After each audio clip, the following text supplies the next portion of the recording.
नमस्कार विद्यार्थी मित्रांनो, इयत्ता 6वीच्या सर्व विद्यार्थी मित्रांचं पुनश्च एकदा आपल्या युट्यूब चॅनलवर सहर्ष स्वागत आहे। तर मुलांनो, आपण नफा तोटा या प्रकरणातील सराव संच 32 शिकत आहोत। या सराव संच 32 मधले पहिले 3 प्रश्न तुम्हाला पूर्वीच्या व्हिडिओमध्ये पाठवले आहेत बेटा। तर या व्हिडिओमध्ये आपल्याला प्रश्न 4था, 5वा व प्रश्न 6वा शिकायचा आहे।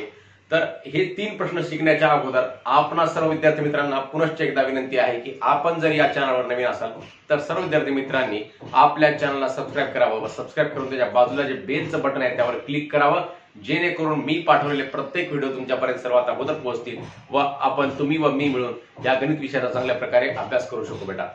इयत्ता 5वी स्कॉलरशिप गणित ते इयत्ता 10वी गणित पर्यंतचा प्रत्येक सराव संच व प्रत्येक सराव संचामधील प्रत्येक गणित आपल्या चॅनलवर आपल्या प्लेलिस्ट मध्ये उपलब्ध आहे बाळांनो। म्हणून आपल्याला कोणत्याही गणिताचा कोणत्याही सराव संचाचा अभ्यास करायचा असेल तर आपण या आपल्या चॅनलवर करू शकता। म्हणून सर्व विद्यार्थी मित्रांनी आपल्या चॅनलला सबस्क्राइब करावं।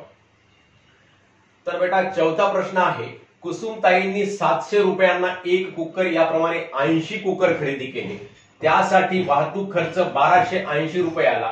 त्यांना एकूण 18,000 रुपये नफा हवा असल्यास त्यांनी प्रत्येक कुकर केवढ्यास विकावा? हा थोडासा प्रश्न वेगळा आहे बेटा।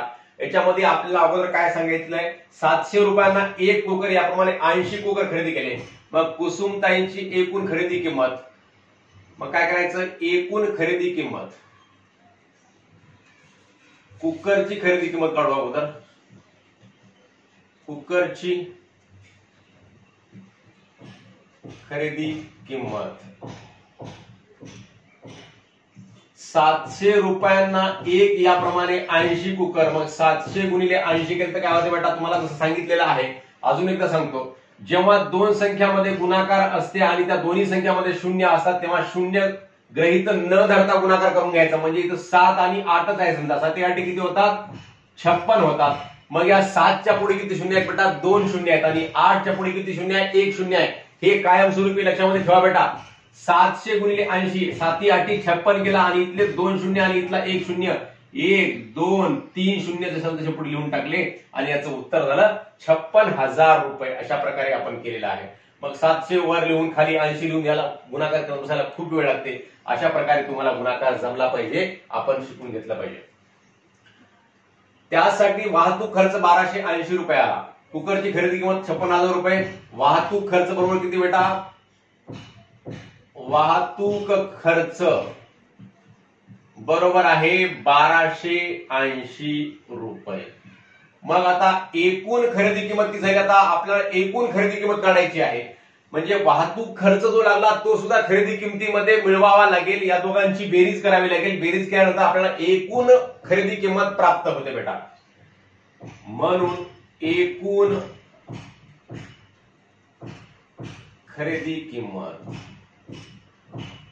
आता एकूण खरेदी किंमत बरोबर आहे 56,000 अधिक 1280, 56,000 अधिक 1280 बरोबर आहे। शून्य आणि शून्य किती बेटा, शून्य होतात। शून्य आणि 8 किती, 8 होतात। शून्य आणि 2 किती, 2 होतात। 6 आणि 1 किती, 7 होते आणि 5 ला 5 म्हणजे 57,280 रुपये एकूण खरेदी किंमत। मग त्यांना एकूण 18,000 रुपये नफा हवा आहे। मग नफा हवा 18,000 रुपये, यांना कुसुमताईंनी ठरवलं की या मला कुकरच्या विक्रीमधून 18,000 रुपये मला नफा पाहिजे। मग 18,000 रुपये नफा पाहिजे असेल तर 18,000 रुपये याच्यामध्ये काय करावं लागेल, विक्री किंमत काढण्यासाठी 18,000 रुपये 57,280 मध्ये मिळवावे लागतील। अपेक्षित नफा, अपेक्षित नफा बरोबर आहे 18,000 रुपये। म्हणजे 18,000 रुपये नफा अपेक्षित आहे कुसुमताईंना। म्हणून विक्री किंमत, आता विक्री किंमत कशी काढायची, मग आता अपेक्षित नफा जो आहे तो नफा काय होईल, याच्यामध्ये 57,280 रुपयामध्ये मिळवावा लागेल बेटा। म्हणजेच विक्री किंमत काय होईल, 57,280 अधिक 18,000 बरोबर आहे। शून्य आणि शून्य किती, शून्य। 8 आणि शून्य किती, 8। 2 आणि शून्य किती, 2। 7 आणि 8 किती, 15 ला 5, हाताला 1, 5 आणि 1 6, 6 आणि 1 7, 75,280 रुपये विक्री किंमत। किती कुकरची, 80 कुकरची, म्हणून एका कुकरची इथं वाटल्यास लिहू, म्हणून एकूण विक्री किंमत, एकूण विक्री किंमत 75,280, म्हणून एका कुकरची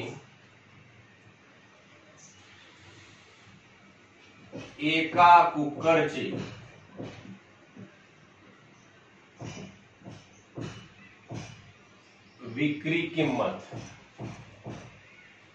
प्रत्येक कुकर केवढ्याला विकायचं हे सांगितलेलं आहे, तुम्हाला विचारलेलं आहे.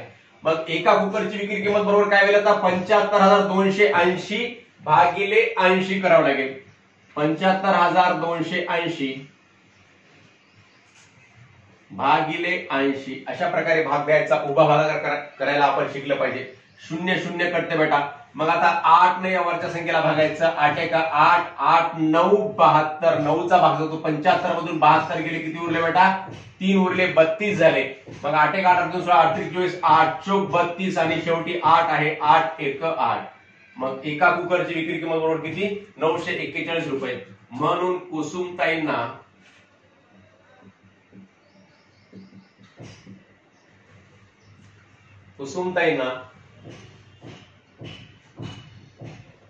कुसुमताईंनी जसा प्रश्न विचारला तसं उत्तर द्यायचं. म्हणून कुसुमताईंनी प्रत्येक कुकर केवढ्यास विकावा? 941 रुपयास विकावा. प्रत्येक कुकर 941 रुपयास विकावा. अशा प्रकारे हे काढलेलं आहे. खरेदी किंमत काढली कुकरची 56,000 रुपये. त्यामध्ये वाहतूक खर्च मिळवला तर किती झाले? 1280 वाहतूक खर्च आहे. मग एकूण खरेदी किंमत किती आहे? 57,280. मग 57,280 एकूण खरेदी किंमत झाली, परंतु त्यांना 18,000 रुपये नफा हवा आहे त्याच्यामध्ये. मग 18,000 रुपये जेवढा नफा हवा आहे तेवढे काय झाले त्याच्यामध्ये मिळवले 18,000 रुपये. मग 57,280 अधिक 18,000 म्हणजे 75,280 रुपयाला जर विकलं त्यांनी कुकर सगळे, एकूण विक्री किंमत 75,280 जर झाली तर कुसुमताईंना 18,000 रुपये नफा मिळतो. मग 18,000 रुपये नफा प्राप्त होण्यासाठी 75,280 रुपयाला सर्व कुकर विकावे लागतील. मग 75,280 रुपयांना 80 कुकर विकले तर एका कुकरची विक्री किंमत किती होईल? मग 75,280 भागिले 80 केलं तर हे आपण बरोबर भागाकार केला तर 941 हे उत्तर येते. 0 0 करतात आणि 8 न भागल्यानंतर 941 उत्तर येते वरच्या संख्येला. अशा प्रकारे हा चौथा प्रश्न सोडवलेला आहे बेटा. पाचवा प्रश्न आहे. इंद्रजीत यांनी 12,000 रुपयांना एक याप्रमाणे 10 फ्रीज खरेदी केले. ते आणण्यासाठी त्यांना 5,000 रुपये वाहतूक खर्च आला. त्यांनी प्रत्येक फ्रीज केवढ्यास विकावा म्हणजे त्यांना 20,000 रुपयांचा फायदा होईल. इथं सुद्धा इंद्रजीत यांना 20,000 रुपये अपेक्षित फायदा आहे. मग प्रत्येक फ्रीज केवढ्यास विकावा या गणितासारखंच हे गणित आहे. चौथ्या गणितासारखंच 12,000 रुपयांना एक याप्रमाणे 10 फ्रीज खरेदी केले म्हणजेच फ्रीजची एकूण खरेदी किंमत, फ्रीजची खरेदी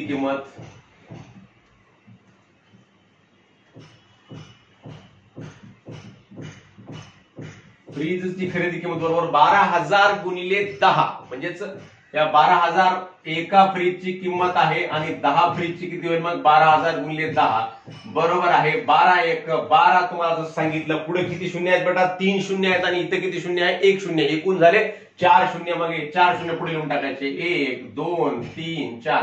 किती झाली संख्या ही? एकक दशक शतक हजार दशहजार लक्ष म्हणजेच 1,20,000 रुपये फ्रीजची एकूण खरेदी किंमत झाली. ते आणण्यासाठी त्यांना 5,000 रुपये वाहतूक खर्च आला. फ्रीजची किंमत झाली 1,20,000. आणण्यासाठी वाहतूक खर्च किती आला? 5,000 रुपये. वाहतूक खर्च बरोबर आहे 5,000. म्हणून 10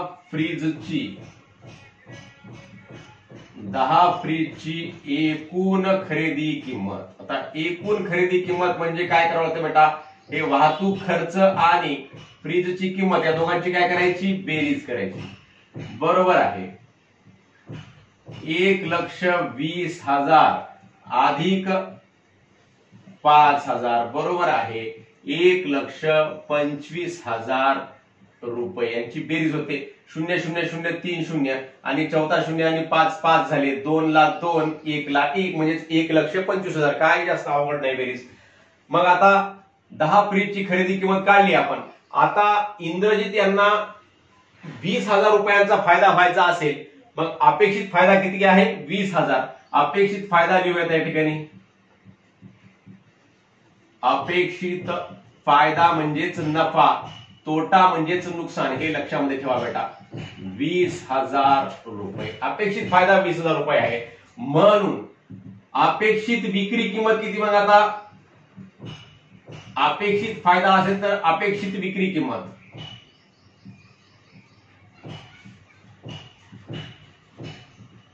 20,000 रुपये फायदा पाहिजे असेल तर विक्री किंमत काय होईल? मग 1,25,000 अधिक 20,000 बरोबर आहे 1,25,000 आणि 20,000 किती होतात बेटा? 45,000. 1,45,000 होतात.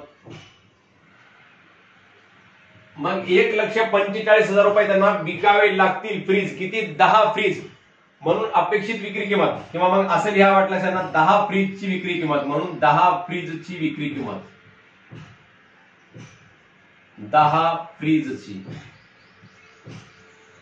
म्हणजे 20,000 रुपये नफा त्या 1,25,000 मिळाल्यानंतर 10 फ्रीज केवढ्याला विकावे लागतील? त्यांना 1,45,000 रुपयाला विकावे लागतील. म्हणून एका फ्रीजची विक्री किंमत, एका फ्रीजची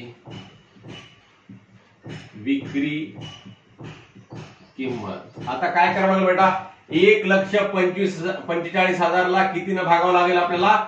10 फ्रीजला 1,45,000. मग एका फ्रीजला किती? मग भागिले 10 करायचं. 0 कटले. उत्तर किती आलं मग? 14,500 रुपये. तर त्यांनी प्रत्येक फ्रीज केवढ्यास विकावा म्हणजे त्यांना 20,000 रुपये फायदा होईल. म्हणून 20,000 रुपये फायदा होण्यासाठी इंद्रजित यांनी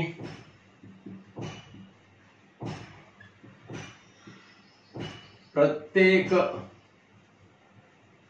फ्रीज 14,500 रुपयांना विकावा लागेल. जसा प्रश्न विचारला तसं उत्तर लिहायचं बाळांनो. चौथा आणि पाचवा प्रश्न अशा प्रकारे आपण सोडवलेला आहे. मग इंद्रजितनं या ठिकाणी सांगितलं होतं 20,000 रुपये फायदा होण्यासाठी. मग खरेदी किंमत काढली. खरेदी किमतीमध्ये 20,000 रुपये फायदा पाहिजे आहे म्हणून 20,000 रुपये मिळवले तर 1,45,000 आले. मग 1,45,000 10 फ्रीजची खरेदी किंमत आहे. मग 10 फ्रीजची विक्री किंमत आहे. सॉरी 1,25,000 अधिक 20,000 म्हणजे 1,45,000. 10 फ्रीजची विक्री किंमत होईल. मग एका फ्रीजची विक्री किंमत बरोबर आहे 1,45,000 भागिले 10 केलं तर 14,500 रुपये याचं उत्तर येते. अशा प्रकारे आपण हे 2 प्रश्न सोडवले.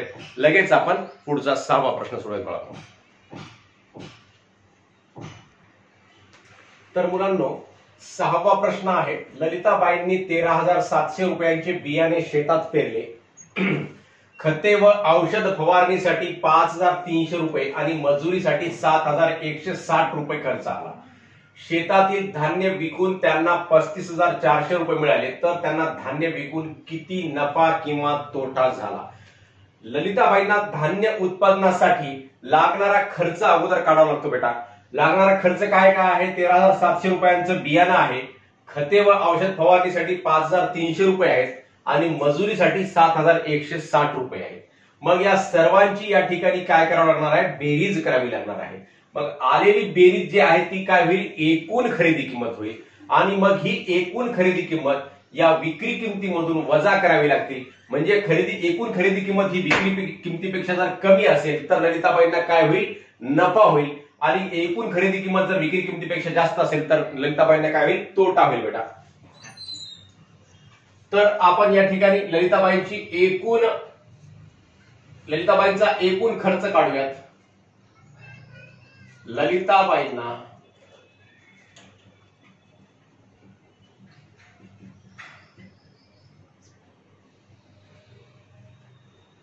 धान्य उत्पन्नासाठी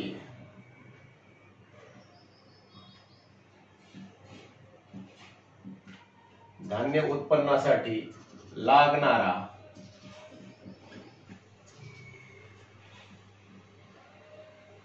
एकूण खर्च। मग एकूण खर्च बरोबर काय आहे, बियाणे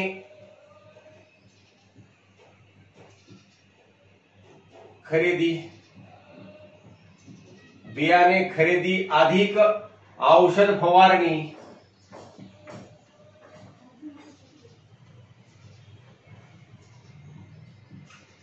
बियाणे खरेदी अधिक औषध फवारणी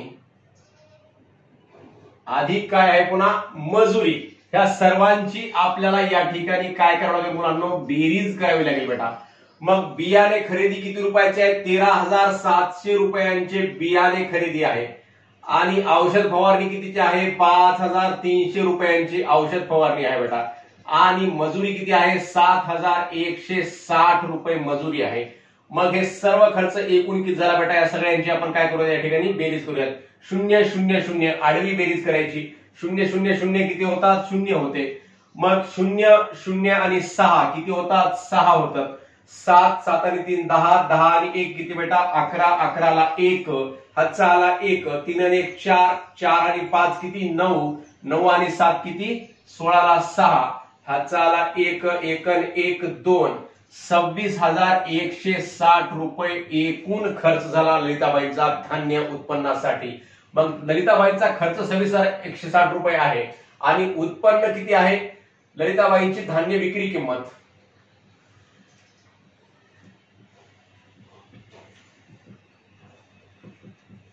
ललिताबाईंची धान्य विक्री किंमत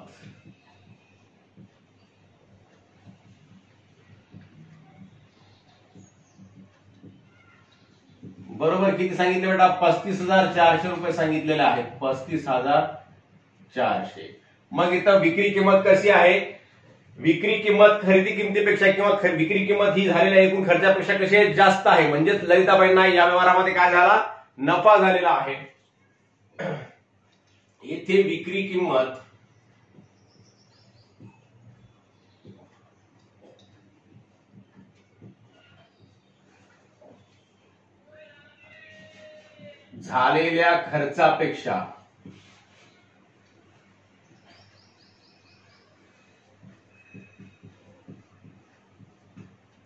झालेल्या खर्चापेक्षा जास्त आहे, म्हणून ललिताबाईंना या व्यवहारात काय होईल, नफा होईल।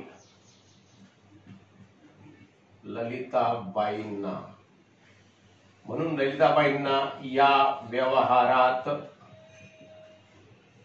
नफा होईल।